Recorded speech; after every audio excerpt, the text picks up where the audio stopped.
Okay, this is a screencastify that will show you how to use some of the templates for the ePortfolio system for the Cranston Public Schools. First thing you need to do is log in as a student, so I will do so. You need to do that in different mode. In your Google account, and I've had a student that was willing to share this for the purposes of being able to demonstrate how to use this.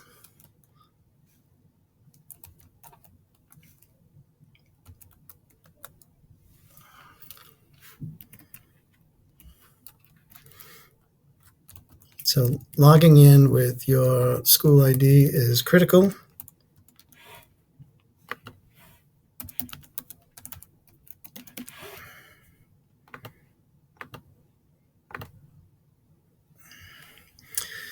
And I'm logged in as this student as an example.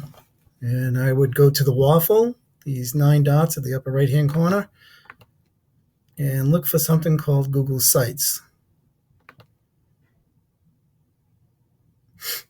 Once I do that, I can use the Create button,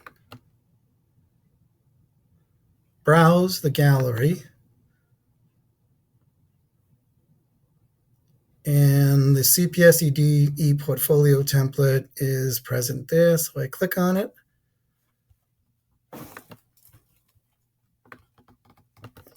And select it.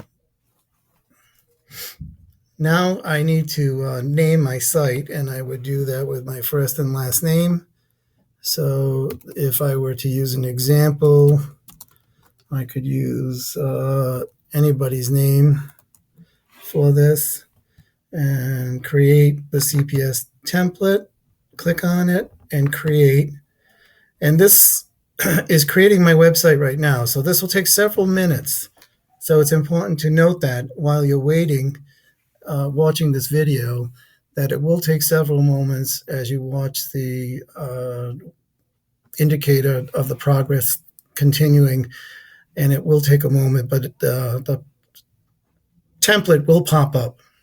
So I'm just going to wait a few moments. You'll hear some silence. Just continue watching the video until I return.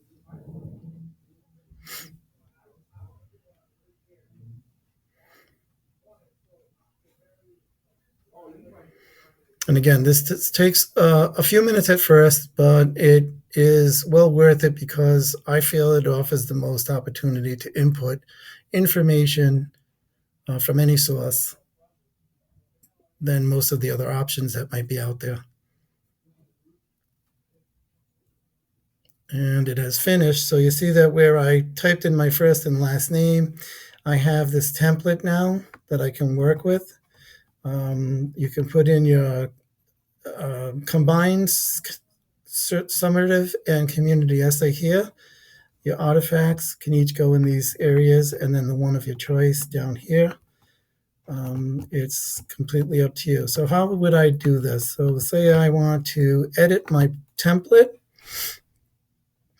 and I click in this particular area and insert, and I have all of these options, whether it be an image that I took from a camera, my rubric, whatever it might have been, or if I actually have a Google Doc, I may have a Google Doc that I can use. And I'm just going to take any one of these for now just to put it in there. Click Save. And my Google Doc will appear in this area. I have to click Save on that when I'm done. If you don't want it in there, you would take it out. So his document is now in here.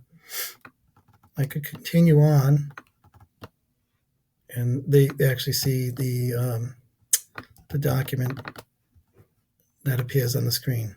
So here's something that this particular person did. And the same would be true of any of these others. Students can fill this out. It's in text mode. You can just go to Insert, because you're Edit mode, edit your page,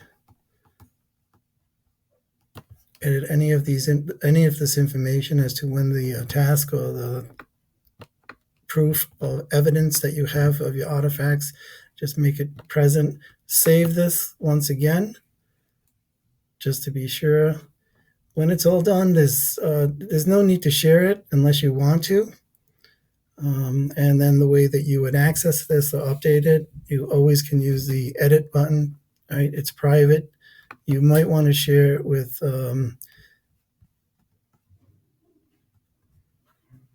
make it available. This is the link that you will see.